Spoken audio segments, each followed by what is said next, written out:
In the heart of North Carolina, where the tapestry of folklore weaves tales as old as the land itself, whispers of encounters with the Dogman echo from the mountain peaks to the coastal shores.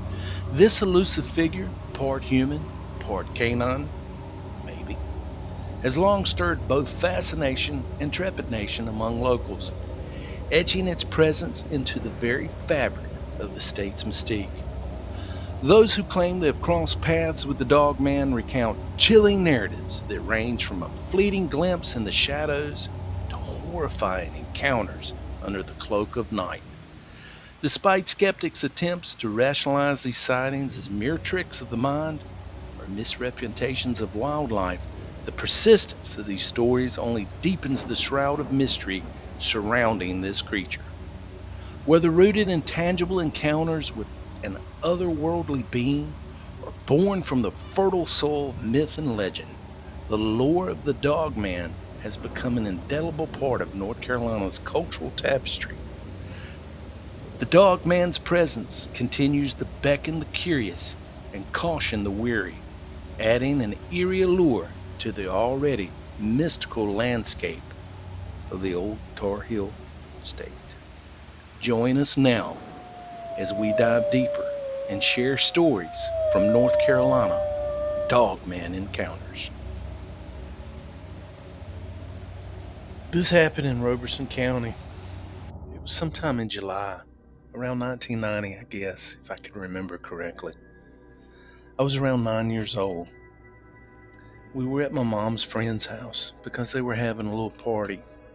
My mom's best friend at the time decided to go get something, which was at a nearby house down a long dirt road in the woods. My mom's friend decided to take me and another friend with her. I wish I'd have never gone with her. We rode with her over there, and when she got out, my friend and I stayed in her car and waited for her to come back. After sitting in her car for, I guess, maybe 10 minutes, we were none, so we decided we had to get out and figure out why it was taking her forever. When we did that, she told us to get back in the car, so we did. As it turns out, she was in the house buying weed, so we weren't exactly welcomed in the house. So my buddy and I got back in the car and waited for her to come out. They had a lot of bulldogs on that property. The dogs were all barking like crazy. And then all of a sudden, they just stopped all at once. And they all went into their little dog houses. That's when my friend and I, we saw this thing. It looked like some kind of werewolf, except it was standing upright and it was coming from behind the car. We just froze and just stared at it. I ain't lying. I thought I was going to wet myself right then and there. I was so scared. It looked so demonic. So when we saw it, we ducked down and laid on the floorboards. We laid there for what seemed forever until we heard my mom's friend hitting on the driver's window, trying to get us to let her in. I guess it left when it heard her come outside of the house or something. Either way, I'll never forget that. The night I had my encounter, it was in April of 2017, around 2:30 a.m. That night it was unusually slow. During the slow parts of my night, I'd park outside the facility I worked out of and just watch the wildlife. It was so abundant, a mixture of fox, coyotes, raccoons, and every now and again, I'd see a red wolf breaking the woodline, trotting across the open field in search of small game. Our facility is located on a dead-end street, which backs up to a major creek and to the left. We have a small creek that breaks off of the larger one. Both creeks are fed by a large river about a mile away. I should also mention we have large patches of woodland that lead to our facility, and that area doesn't have a lot of light until you turn directly into the parking area. About a week prior to my encounter, I would sit at the end of the road to complete my paperwork and wait for the next call to come in. As I would park there, I started to get a sense of being watched. I would look up, almost expecting to see someone standing in front of my truck. And for the record, let me just say darkness or the woods, they don't spook me or make me jumpy. Hell, I was raised in the swamp, close to a river, and I enjoy the solitude of it all. But not only did I have a sense of being watched and sharing my space with someone or something, I noted there was no normal night sounds, such as crickets and frogs. I also found it baffling that all the woodlife seemed to be gone from that area. That really bothered me. I just couldn't figure it out. On the night I had my encounter, I decided to leave some wet dog food at the edge of the woodline, hoping to entice a family of raccoons out. I just wanted to see if they were okay. This family of raccoons, I'd watch them grow up, and not seeing them really bothered me. Also, I noticed I didn't see a gray fox that would hang around the area. This fox would come within 4 or 5 feet from you. It was guarded, but he would hang out with certain people and then retreat back into the woods. Anyway, I popped the top off of some really cheap, smelly dog food, and I was pulling the top off the can. I heard a deep growl come from out of the edge of the woodline. I'd never heard an animal growl like that. It was with so much force and so deep. At first, I thought it must have been a jake brake from the interstate. But that just wasn't the case. I could feel it and hear it coming directly from the woodline. It was hitting my face, and I could feel that growl inside my chest, like a deep vibration. And I knew this wasn't a bear. You know, same way you know your left hand from your right. You just know. And yeah, we do have bear here, but I can tell you quite bluntly and very firmly, this was not a bear or any other wildlife that's normal to that area. I dropped my head down and I refused to look up. I dumped that can of dog food on the ground with one hard thump, hoping whatever was in that woodline would rather have that can of food instead of me. I backed away with my head down until I reached my truck. My instinct told me to drive away, and that's just what I did. About a half an hour later, I returned. My curiosity had gotten the better of me, completely overruling my common sense. I'm a natural skeptic, so I was prepared to figure out what had happened earlier. I parked in the same spot, and this time I walked to the back of my truck for a smoke break. While standing there, I observed a dark mass coming across the road, and I watched it disappear into an open field that's mostly overgrown with blackberry bushes and grass. I have a trained eye. I take in a lot of detail, and still, well, I admit to suffering from short-term memory loss due to an accident that ended my law enforcement career. But what I saw at that moment, though, that is burned in my memory forever. I can only describe that creature as what I saw. It was some kind of hybrid. Although it was on all fours, it, it didn't appear natural. It moved with a very quick and fluid movements.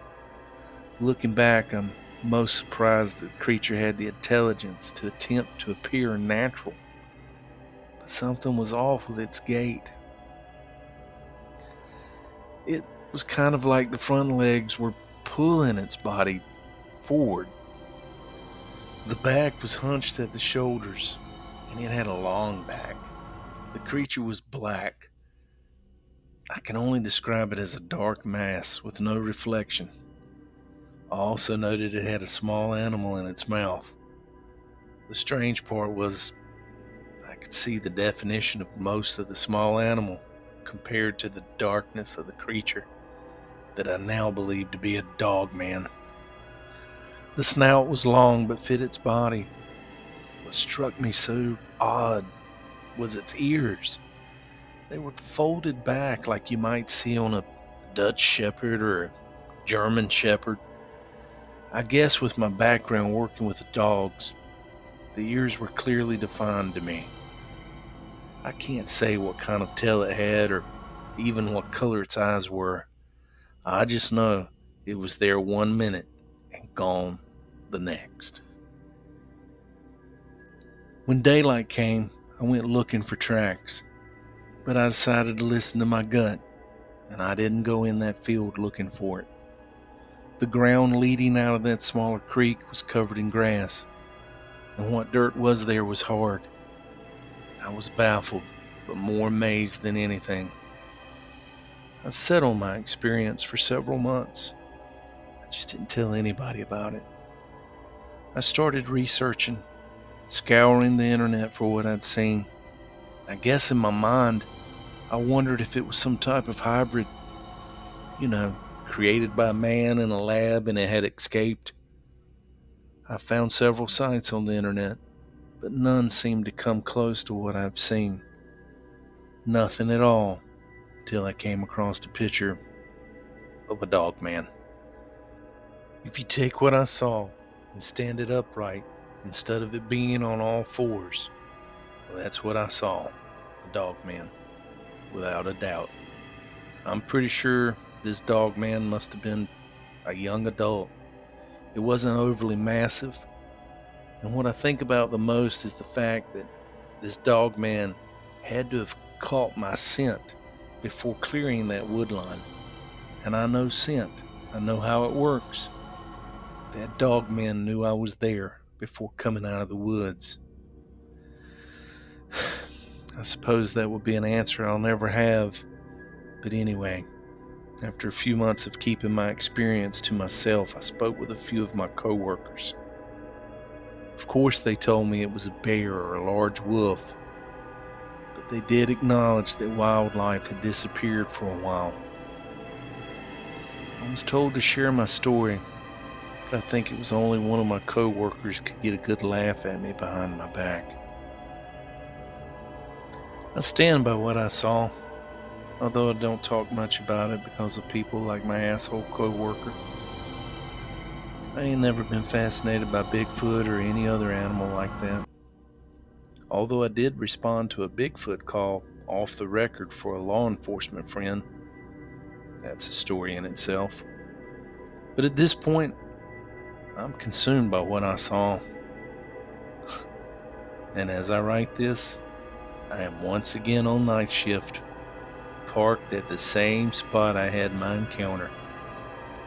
I'm pretty sure that Dogman has left the area.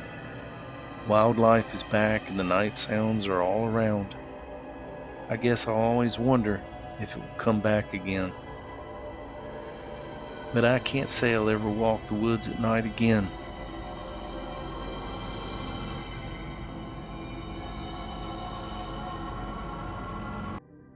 When I lived in the Grove area, connected to Kings Mountain, just west of Charlotte, North Carolina, a friend and I, we were in the backyard chopping on a tree because we were just bored. We were only 13, maybe 14 at the time. He just stopped chopping and started staring off into the woodline. He then started to whisper my name about 3 times. He grabbed my arm and I turned around and said, "What?" And that's when I saw it too. It was well over 6 foot tall, humanoid looking, like a dog or a wolf creature, standing on its hind legs, one hand on a tree, staring out down the woodline. We looked at this for maybe 20 seconds until it turned its head and looked our way. We both dropped our machetes and ran into the house, totally freaking out. Looking out the bathroom window that overlooks where we were, it was gone. It must have moved off after we started running. I believe that because we couldn't see it anymore. We stayed in the house for a whole week. No one believed us at the time. That's well over 14 years ago. My buddy and I, we still talk about it sometimes, but he doesn't want to go back into detail about it and what we saw that day. Who knows? Maybe those machetes are still laying there.